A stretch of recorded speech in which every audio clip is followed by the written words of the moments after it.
welcome to my 2-month update for Panda's Eyeshadows 2022. I have so many rollouts this month. I'm really excited. I've been doing this project so that I have 4 eyeshadows that were randomly selected from my collection.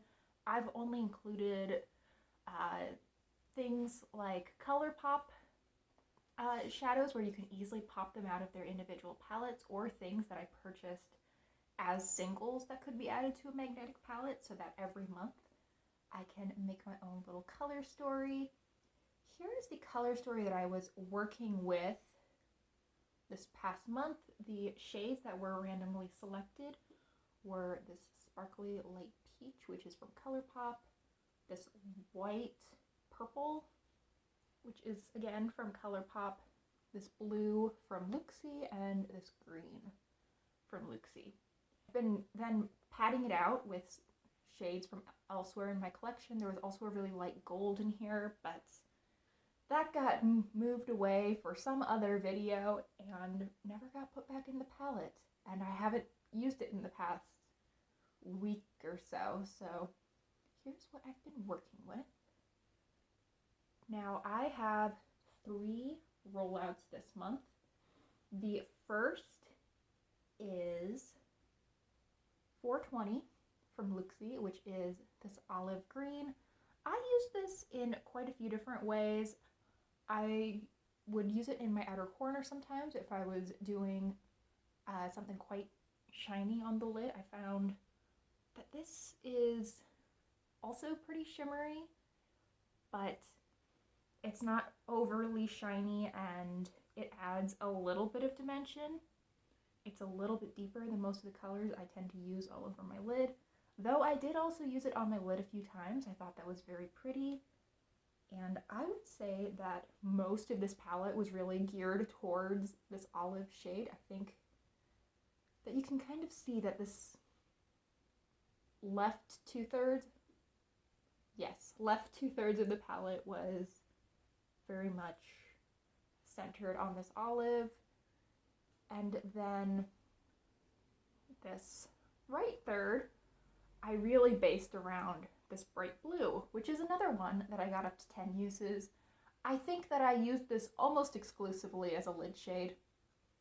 That's probably not that surprising. Maybe once I used it in my inner corner just for a little pop of blue, but I really enjoyed working on this. This is definitely my kind of shade. It's light, it's bright, it's iridescent. It has a little bit of a pink shift to it that I can never get to show up on camera, but especially in person, and especially for some reason when I catch myself in my reflection in the bathroom, because that is lit from above, I can see the pink shift very clearly. I don't know if anyone else can see that pink shift when I'm just out and about during my day, but I appreciate it, and it's just a really lovely color. I love the amount of sheerness that it has. I think that makes it really lovely and easy to work with. So there are 2 of my 3 rollouts. I'm also going to roll out this shade as well. I just rolled this in the last update, and I am not up to 10 uses. I'm sitting at 9 uses right now, and you know what? I'll just use it one more time and that'll be good. I don't feel the need to keep it in the palette for another month, though honestly I like the shade so much. It's such a pretty shiny white that I might keep it in just because. So here is what that looks like. It gives kind of a glossy effect. It's very, very pretty. I use this as a topper. Today I'm using it as a topper over a light purple liquid shadow from the Balm. This is their Liquid in the shade Lavender Mimosa, and it's the ColourPop shadow is much of what's giving me that pretty shine in the inner half of my lid. Really pretty color. I've also used it as a brow bone highlight quite a few times in the inner corner. I don't think I ever used it as a lid shade, but I've definitely gotten quite a bit of use out of this. I might have even worn this once as a highlight in the past month. I know I've done that in the past and really enjoyed it. In any case, it is a gorgeous, gorgeous shade. I mostly, when I was sticking to this palette, used these three shades together.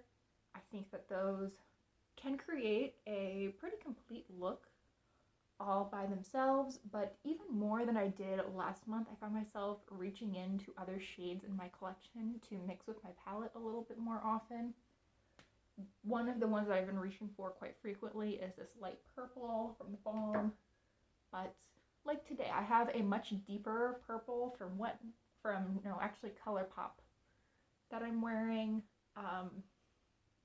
Weirdly enough, I found myself using this really deep, sort of grungy brown. It's this really kind of ugly, swampy color. I found myself using that quite a bit, even when I wasn't necessarily using this green shade, just because it makes such an easy outer corner. It makes a really easy lower lash line shade. It's just really, really lovely. And then the color that I've been kind of avoiding talking about is this peach, which is from ColourPop. It is a matte with a ton of glitter in it. I mean, that's a pretty thick swatch, so you're seeing a lot of glitter, but it does translate. I haven't fully figured out how to use this in a way that I'm really happy with. I've only used it 3 times, which, you know, is not making a lot of progress towards finding a way to use it that I'm really happy with. I've used it in my crease twice, and then I put it all over my lid once. I think the way that I was probably most happy with it was on my lid. I did it with some graphic liner, just a kind of a pastel look with some graphic liner. I'll see if I have a picture, and if I do, I will put it in. This is such a light shade that I thought it could kind of fade into the background in a look. I mean, I do not have a problem getting it to show up on my skin tone. It is very much a color here. I think that might be a problem if you have a deeper skin tone. That's a complaint that I've heard quite a bit regarding the palette that came from, or really the entire collection that came from, which was that ColourPop tie-dye collection. But yeah, it's a little bit light to really pop. It doesn't have a ton of brightness to it. This definitely does not feel neon or even really very pastel. It's just a super, super soft color with quite a bit of glitter in it. And I don't really know how to make this work. So if you guys have any ideas, I would be very open to thoughts, because I just don't know. But anyway, maybe my new shade selections will give me some inspiration. So let's get to that part. That's always the most fun part of these videos anyway. So I have my computer ready to go, and I have my command rand array. I'm drawing 3 new shades this month. I have 182 total shades to choose from, and the values that I get are, drum roll please, 56, 144, and 32. So let's figure out what those shades are. 32 will be the last shade from my Viseart Petite Pro 2, which I want to say is either a really deep matte brown or a deep matte purple. That will be good to work on. Shade 56 will again be from ColourPop in a Trance. If that turns out to be a pressed glitter, I will re-roll. And then, let's see, 144 is going to be from the ColourPop Stone Cold Fox. So I think I'm going to probably end up with 2 neutrals to work with. That's exciting. Let me go grab those, build out the rest of my color story, and we will talk about what I have to work for the month. Okay, so my idea of which shades I was going to be pulling was very off. I think I said that I was going to probably have a matte purple or brown from Viseart, but no, it turns out that the Viseart palettes are mattes on the top, shimmers on the bottom, the opposite of what I thought. So I ended up with this sort of rosy taupe shade, which is very pretty and probably a lot easier for me to use than the brown or the purple would have been. So there is shade number 1. Let's also just swatch the peach out just because, you know, that is still in this project, much to my chagrin. Shade number 3 was from my ColourPop Stone Cold Fox palette, and it is the shade Caving In. It's this deep shimmery brown with a little bit of sort of a pinky taupe to it, though I feel like in comparison to the shade from Viseart, you really don't see much pink at all. But again, very pretty, very wearable. I don't see myself having a difficult time getting either of these shades up to 10 uses. And then the last shade that I pulled, well, technically, I think the second shade I pulled, but we're going to go over it last. It's from my ColourPop In a Trance palette. And it is this matte blue, sort of a sky blue. Has a little bit of glitter to it, but it's the kind of glitter where I don't think it's going to show up on the eye. I think it's just there to help it blend. And look at that. So I think that I actually had a relatively easy set of shades to work with this month. And here is the palette that I ended up with. I think you can tell that there's sort of 3 somewhat distinct columns. This one is looking very monochromatic in my monitor, but there is quite a bit of variation in depth here. We have this rosy shade from ColourPop along with the Viseart shade and then the Stone Cold Fox.